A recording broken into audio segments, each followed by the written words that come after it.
There's a chart I saw recently that I can't get out of my head. A Harvard business professor and economist asked more than 5,000 Americans how they thought wealth was distributed in the United States. This is what they said they thought it was. Dividing the country into 5 rough groups of the top, bottom, and middle 3 20% groups, they asked people how they thought the wealth in this country was divided. Then he asked them what they thought was the ideal distribution. And 92%, that's at least 9 out of 10 of them, said it should be more like this.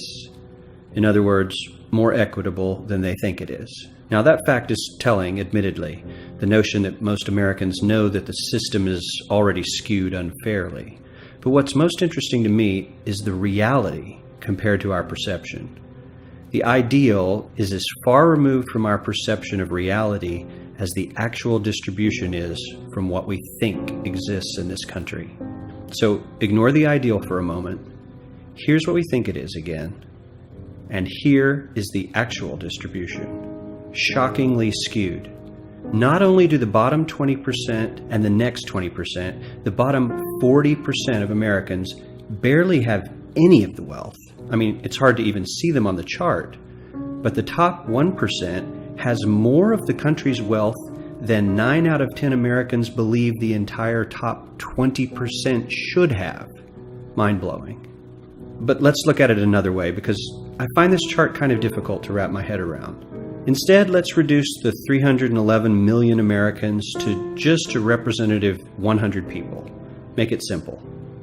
Here they are: teachers, coaches, firefighters, construction workers, engineers, doctors, lawyers, some investment bankers, a CEO, maybe a celebrity or two. Now let's line them up according to their wealth. Poorest people on the left, wealthiest on the right, just a steady row of folks based on their net worth. We'll color code them like we did before based on which 20% quintile they fall into. Now let's reduce the total wealth of the United States, which was roughly $54 trillion in 2009, to this symbolic pile of cash. And let's distribute it among our 100 Americans. Well, here's socialism, all the wealth of the country distributed equally. We all know that won't work. We need to encourage people to work and work hard to achieve that good old American dream and keep our country moving forward. So, here's that ideal we asked everyone about. Something like this curve. This isn't too bad. We've got some incentive, as the wealthiest folks are now about 10 to 20 times better off than the poorest Americans.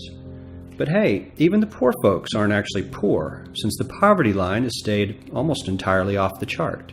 We have a super healthy middle class with a smooth transition into wealth. And yes, Republicans and Democrats alike chose this curve.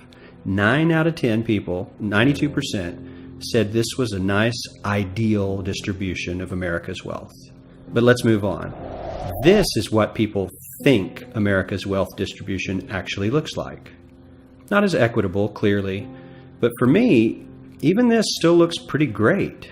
Yes, the poorest 20 to 30% are starting to suffer quite a lot compared to the ideal, and the middle class is certainly struggling more than they were, while the rich and wealthy are making roughly 100 times that of the poorest Americans and about 10 times that of the still healthy middle class.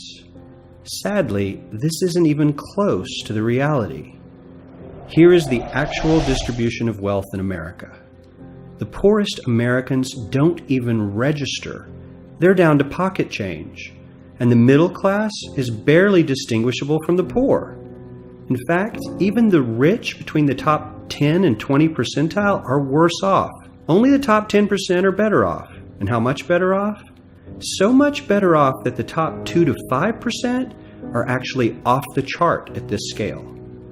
And the top 1%, this guy, well, his stack of money stretches 10 times higher than we can show. Here's his stack of cash, restacked, all by itself. This is the top 1% we've been hearing so much about. So much green in his pockets that I have to give him a whole new column of his own, because he won't fit on my chart. 1% of America has 40% of all the nation's wealth. The bottom 80%, 8 out of every 10 people, or 80 out of these 100, only has 7% between them.